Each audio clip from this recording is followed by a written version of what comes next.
lavajatista, bolsonarista, lulista, eu acho meio complicado.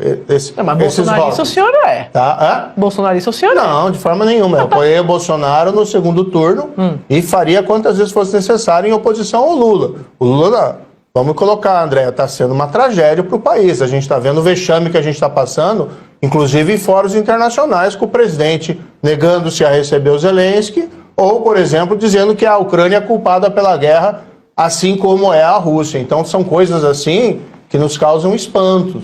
Eu, sinceramente, diziam muito, Bolsonaro é risco para a democracia. Eu vejo, infelizmente, o atual governo, em algumas pautas, tomando atitudes muito perigosas. Por exemplo, a questão da regulação das redes. Regular redes sociais, isso é algo possível. Eu não concordo com ameaça.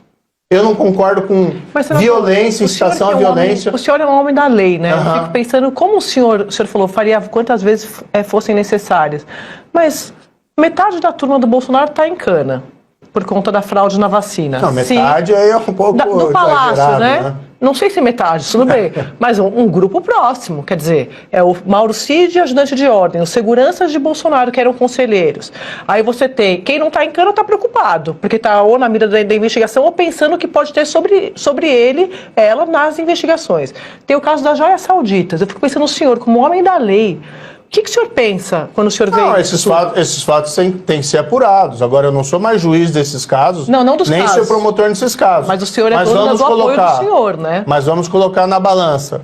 6 bilhões de roubos na Petrobras, fraude, possível fraude nas cartões de vacina. Então, há uma diferença. E, na verdade, quando a gente fala em apoio ao Bolsonaro, nós estamos falando no segundo turno das eleições do ano passado, onde nós tínhamos duas alternativas. De todo modo, agora nós estamos no Congresso e existe uma bancada de oposição ao Lula e ao governo do PT, que é importante, em dois motivos. Para a gente evitar retrocessos. Veja, por exemplo, a barbaridade que foi a revogação do novo marco legal do saneamento, que atrasa o país o saneamento básico que pode ir para as pessoas. Veja o absurdo que é esse ataque do governo à lei das estatais, que apenas veda aí, busca limitar o loteamento político partidário.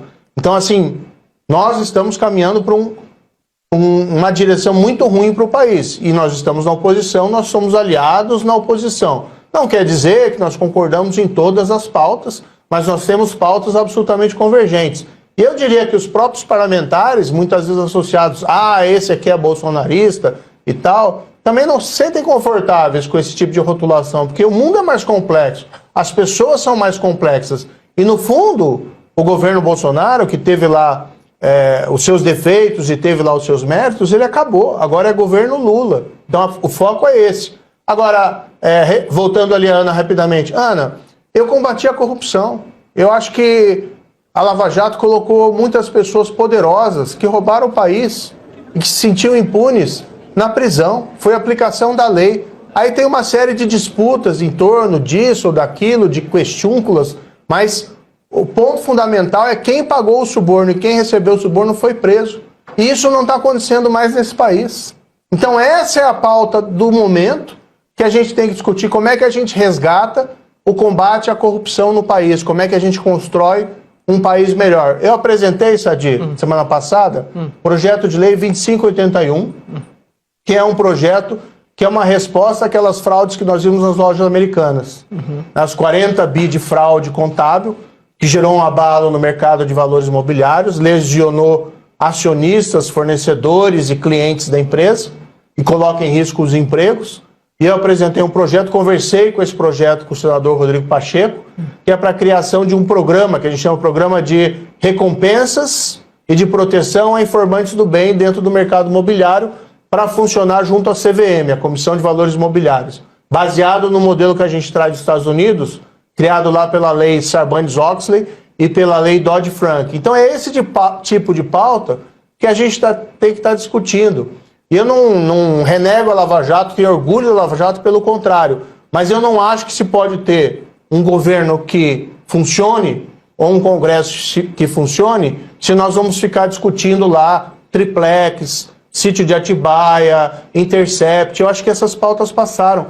Você pode ver lá, eu nunca subi na tribuna do Senado e fiquei falando dos crimes do atual presidente, que eu entendo foram anulados, ele não foi absolvido, mas eu não entro nessa pauta, eu não fico falando do sítio, eu não fico falando do triplex, eu estou falando de temas atuais, que importam para o país.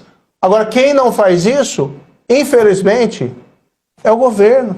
E não só em relação à Lava Jato, é a desconstrução da Lava Jato, é a desconstrução das reformas do governo Temer, é a desconstrução das reformas do governo Bolsonaro. O senhor falou de reformas e também de governo Lula. O Daniel Souza, o Marcelo Lins, desculpa, tem uma pergunta para o senhor. Isso, pensando um pouquinho, pegando esse gancho, obrigado, senador, por estar falando com a gente hoje aqui. Esse gancho de desconstrução, se a gente for também botar nesse rol, a gente vai ter ali a desconstrução dos órgãos de fiscalização da Amazônia, com preço alto pago pelo Brasil. A gente vai ter desconstrução da ideia da consolidação da democracia também, que foi posto em xeque naquele 8 de janeiro também. Então, me parece que essa não seja o foco do nosso debate aqui ou da nossa entrevista. Mas um que pode ser o foco, o Brasil já pagou um preço caro lá atrás por jogar para baixo do tapete questões ligadas ao passado. Por exemplo, ao não acertar as contas com a ditadura militar implementada com o golpe de 64. E me parece que há muitas questões que ficaram ainda abertas, relacionadas ainda à Lava Jato, mas que o Brasil merecia saber o que aconteceu. Por exemplo, a questão do advogado Tacla Duran. O senhor não acha que deveria, de uma vez por todas, ser esclarecida aquelas acusações que envolvem o seu grupo? Porque há, sim, um grupo político ao qual o senhor é associado e não tem como dissociá-lo também do movimento maior do bolsonarismo. Afinal de contas, o senhor foi ministro do governo Bolsonaro, depois saiu naquelas circunstâncias que todos sabemos, mas depois fez as pazes na campanha política e apoiou o Bolsonaro do segundo turno. Então não seria bom também resolver de uma vez por todas, esclarecer o que ficou por esclarecer relativo aos processos lá atrás, para poder seguir adiante com a tranquilidade de ter todas as informações à disposição da sociedade? Olha, eu tenho a consciência absolutamente tranquila em relação a esse tema. Eu, se quisesse me vender, me corromper, eu tinha enriquecido como nenhum outro juiz nesse país durante a Operação Lava Jato. A gente tinha como réus Odebrecht, Andrade Gutierrez, as grandes empreiteiras, os políticos mais poderosos do país, Lula, José Dirceu, Sérgio Cabral, Eduardo Cunha. Nunca nada aconteceu disso. Nós, na verdade, eu era um juiz duro, eu proferia decisões rigorosas.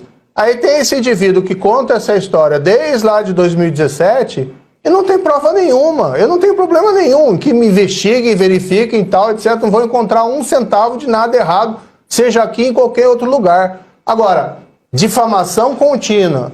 E veja, a única pessoa que dava credibilidade, vamos colocar claro, a única pessoa que dava credibilidade a esse Tacla Duran era o juiz Apio, que a gente está descobrindo agora quem é.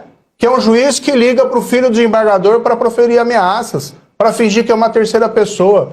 Então toda essa história, me desculpe, é uma patifaria. E eu até, quando teve a abertura dessa investigação, aqui do Supremo, eu peticionei no Supremo e disse o seguinte, eu não quero foro privilegiado, eu acho isso um absurdo. Ser o político tratado como alguém melhor que o cidadão comum, com esse tratamento privilegiado, eu prefiro que o meu processo vá lá para a primeira instância. E se quiserem abrir minhas contas, podem abrir minhas contas, podem fazer o que quiserem.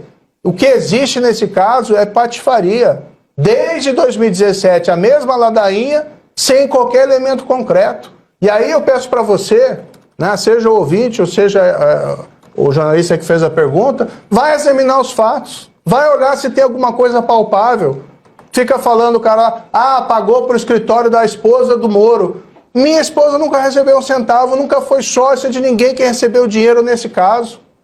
Ele fala do advogado que ele pagou lá de Curitiba, né, que é um advogado competente, o Marlos Arnes, que é conhecido, pagou lá no exterior, sei lá por que pagou no exterior, e fala como se isso fosse um pagamento para minha esposa. Nunca foi sócio, nunca teve relação, nunca tem um centavo de nada indo para minha conta, da minha esposa, para qualquer pessoa ligada a mim. Agora a gente passou por 4 anos de Lava Jato, enfrentando os piores criminosos do país, depois com o ministro da Justiça enfrentando o PCC, enfrentando o crime organizado, e fica essa história, essa ladainha, essa mentira reiterada, sem ter qualquer prova. Então isso é um absurdo. Agora, o que eu estou dizendo? Isso é a pauta desse governo. É a mão desse governo criando esse clima de revanchismo em relação a Temer, em relação a Bolsonaro, em relação a Lava Jato e em relação a todos os atos e reformas que foram feitas. O que o governo devia fazer? Aprofunda as reformas.